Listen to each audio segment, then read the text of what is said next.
Hey, what's up, guys? I am Nadia Nakai, and you guys are watching Joburg Today.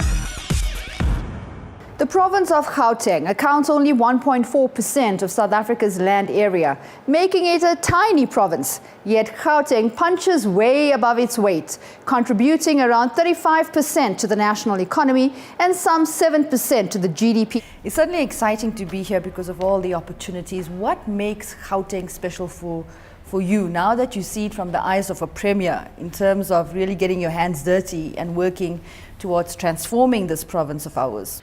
I would say that I think understanding that for more than a century, people have always gravitated to Johannesburg, to Pretoria, to Germiston, to Vanderbijlpark, to Vereeniging, from the different parts of the country as well as the different parts of the continent, simply because this place offers enormous opportunities for employment.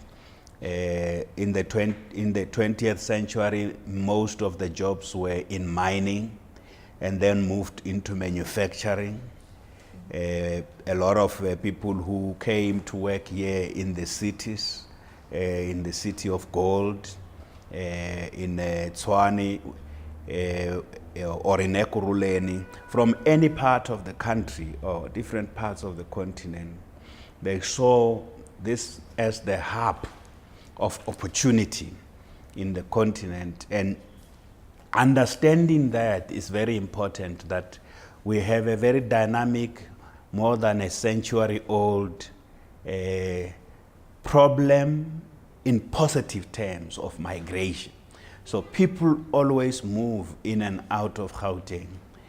So when you understand that it is something that has made this province what it is, the highways and skylines of our province were built by migrants.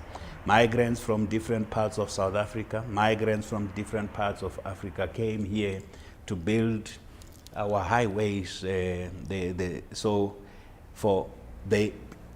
That process hasn't stopped. In fact, since 1994, the number of people who move into Gauteng from the continent has increased, and the number of people who move from in migration from different parts of South Africa into Gauteng has increased. We now have in total about 250,000 people move into Gauteng every year. Yeah. What are the implications of that? So when you are a leader here, you've got to understand that for infrastructure, whether it's education, public transport, or housing, or hospitals and clinics, for the impact on our planning is that the demand for everything is twice what it would be elsewhere. It's very, very challenging to, whatever you deliver here, you have to take into account that you have to plan for people who may or may not come.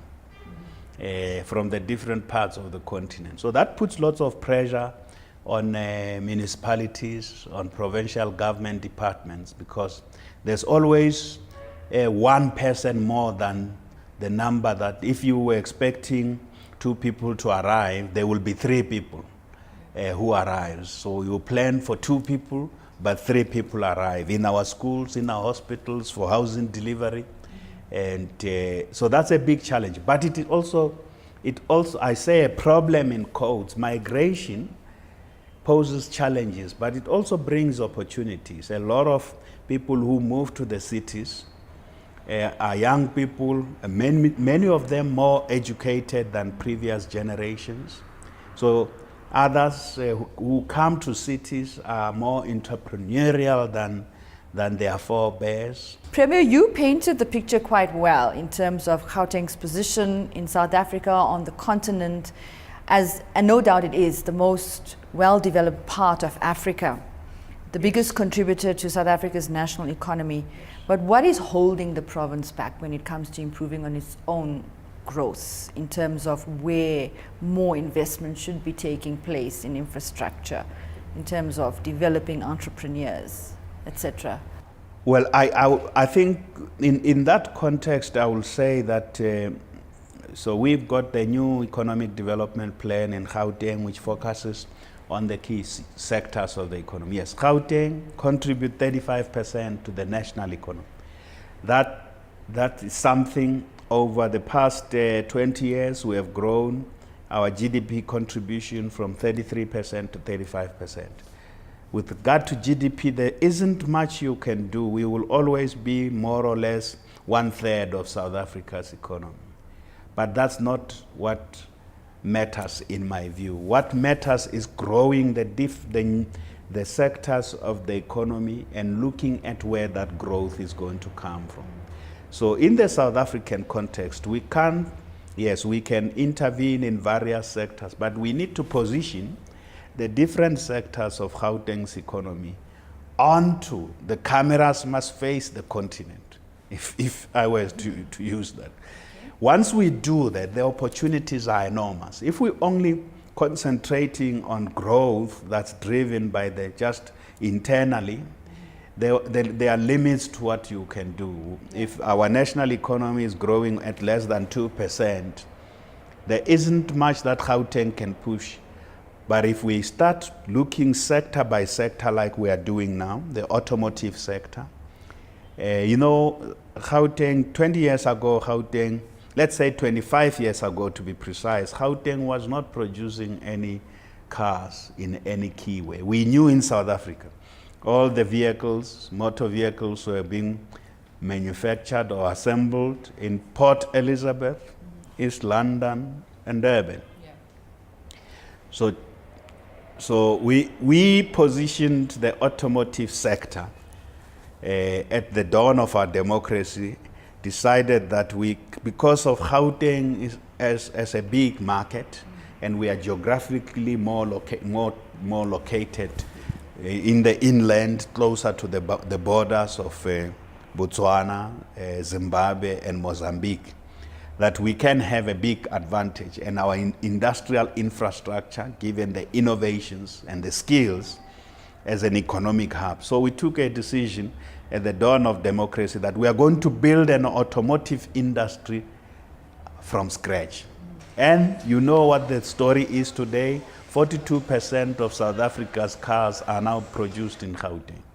Yeah.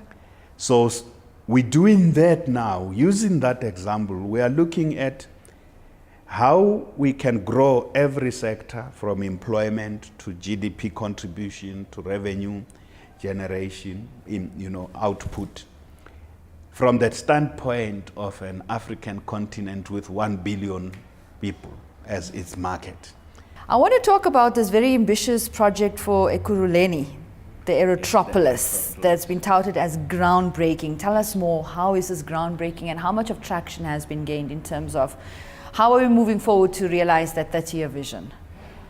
So the Erythropolis fits into the broader Gauteng strategy. So we have we have different parts of our province have been designated for different sectors. We say that the north, which is Tshwane, the northern corridor, which is Tshwane, we say they are our automotive hub. That's where Roslyn is, that's where the cars are being manufactured. But they are also an innovation and R&D hub. That's where the universities are located there.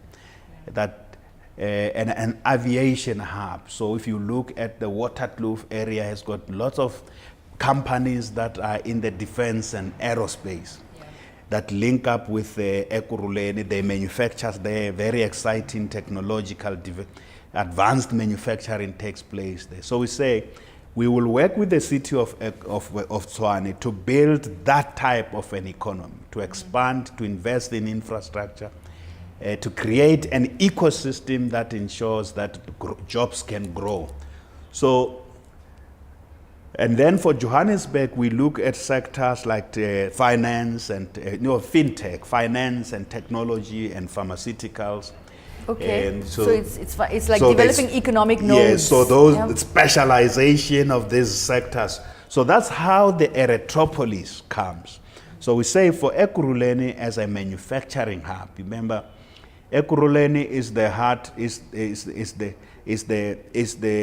essentially the transport hub of sub-Saharan Africa. Not only is the airport, But even for generally logistics and public transport, it's located just in the midst of that. Whether you want to link up with Mozambique, or you want to link on the eastern side, or you link up into Botswana to Namibia, Ekurhuleni is that logistics hub of our continent in that way.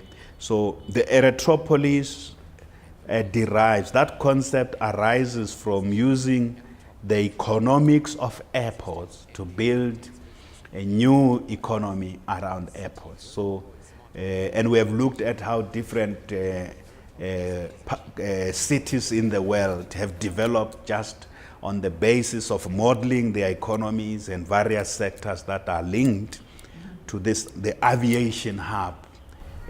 So creating like midstream and downstream, and yes, the midstream and downstream opportunities. Yeah. We're also building on the history of manufacturing capacity. I have been visiting lots of businesses in Ekurhuleni at firm level. There are very exciting initiatives on advanced manufacturing, such as Dinel just next to OR Tambo. Those guys are building, they